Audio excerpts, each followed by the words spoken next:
Welcome back to Cozy English Corner. I am Alex, and as I look out the studio window today here in Columbus, Ohio, the sky is that classic, unbroken Midwestern gray. The snow is starting to fall heavily, and I know exactly what that does to our minds. When the weather gets this cold, we face a daily choice. Do we stay inside, wrapped in blankets, or do we step outside to connect with the world? And strangely, the words we use to describe that choice in English often trap us in confusion. That is exactly why I am sitting here today, Alex. I look at that snow, and part of me wants to stay hidden. Not just because of the cold, but because navigating social invitations in a second language can feel completely exhausting. I am so glad you brought that up. I want to introduce Harper. She is an incredibly talented freelance illustrator who moved to Columbus 3 years ago. Harper, you mentioned something fascinating before we started recording about the fear of sending a simple text message. Yes, it sounds ridiculous, but it is true. A few months ago, a group of local artists invited me to the Short North area for coffee. I was nervous but excited. As I was putting my coat on, they texted, "Are you on your way?" I wanted to tell them I was walking out the door. I typed, "I am going out from my house now."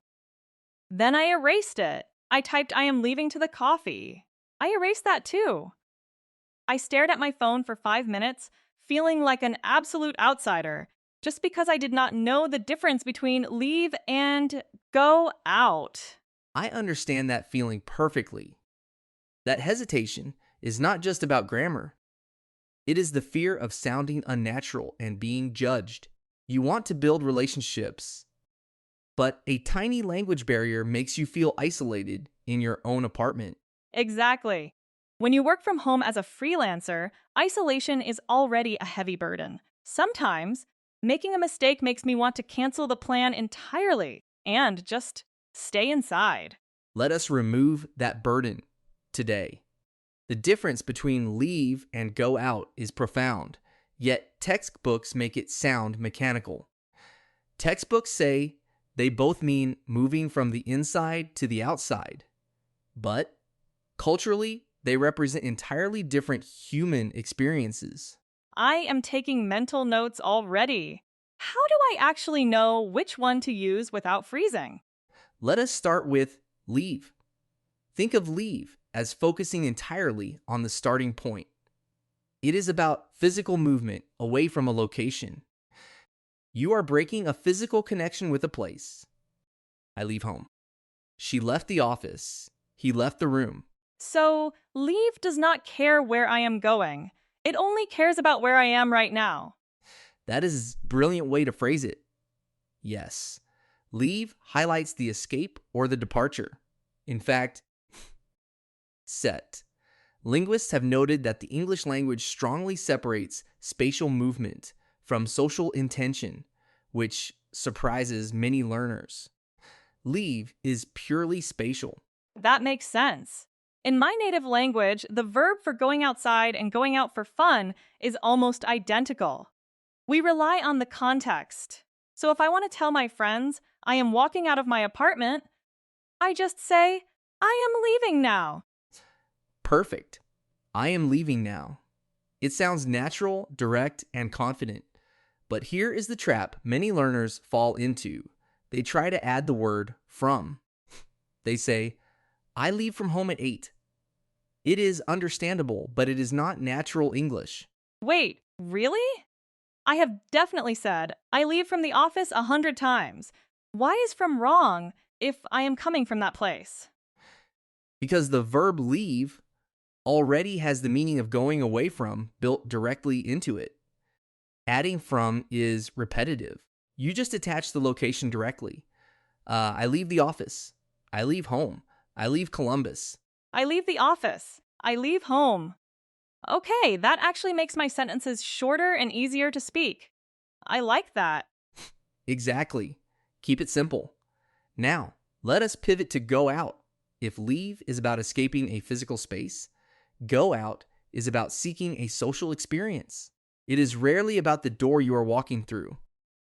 It is about the human connection you are walking toward. A social experience. So, going out implies fun, or at least interacting with the community in some way? Precisely. Sociologist Ray Oldenburg coined the term the third place. Your first place is home. Your second place is work. Your third place is the cafe, the park, the restaurant where you find community. When we say go out, we are almost always talking about moving into that third place. That is a beautiful way to frame it. So when someone asks, "Are you going out tonight?" they are not asking if I am physically stepping onto the sidewalk. They are asking if I am participating in society tonight. You hit the nail on the head. That is why it sounds so strange if you say, I am going out to work. Work is your second place. It is an obligation, not a social choice. We just say, I am going to work. Oh my goodness. I used to tell my neighbor, "I am going out to the grocery store." It always felt a bit clumsy in my mouth. A grocery store is an errand. It is not really a social plan. Exactly. For errands, specific destinations, or daily routines, simply use go to. I am going to the store. I am going to the bank. I am going to the gym. Save go out for leisure. We go out for dinner. We go out for drinks. We go out with friends. This completely shifts my mindset. When my friends asked me to come to the short north that day, I was stuck on the physical action of opening my door. I should have just said, "I am leaving now," because they already knew the social plan. Yes, and if someone asks you generally about your weekend, do you have plans? You can say, yes, I am going out on Saturday. It tells them you have a social event, even if you do not specify what it is. Let us practice a bit. I want to test my brain. What if I want to tell someone about my destination? Can I say, "I am leaving to the airport"? That is a very common trap. When you state your destination with leave, you must use the preposition for. I am leaving for the airport. She is leaving for New York. We are leaving for work soon. Leaving for. That feels a bit formal, but I can hear the difference. Leaving to sounds broken. Leaving for the airport sounds like I have my suitcase packed and my flight is waiting. You have a great ear for the rhythm of the language. Yes, leaving for indicates a determined journey. So, imagine it is an Ohio State football game day. Traffic is terrible. Your friend calls to make sure you will not be late to the tailgate party. What do you say? Since the traffic is terrible, I am probably stressed. I would grab my keys and say, "Do not worry. I am leaving the house right now." Absolutely flawless. You used leave because the immediate concern is escaping the house to beat the traffic. Now, imagine a different scenario. A coworker asks what you are doing on Friday evening. Friday evening is for the third place. So I would say, "I am going out for dinner with some friends in the short north." You have completely mastered the distinction. The fear of making a mistake is vanishing. But let us confront another error that makes learners feel insecure. I hear many people say, I left outside for some fresh air. Oh, that hurts to hear because I think I have done that. If leave means physical movement and I move to the outside, why is "I left outside" incorrect? Because outside is the destination, not the starting point. Remember, leave focuses on the place you are escaping. If you say, I left outside, it sounds like you were outside and then you ran away from the outside to go indoors. It completely reverses your meaning. That is hilarious, actually. I was basically telling people I ran away from the fresh air. So what is the natural way to say it? Do I say, "I went outside for fresh air"? Yes, I went outside for fresh air, or I stepped outside for a moment. Using step outside is incredibly natural.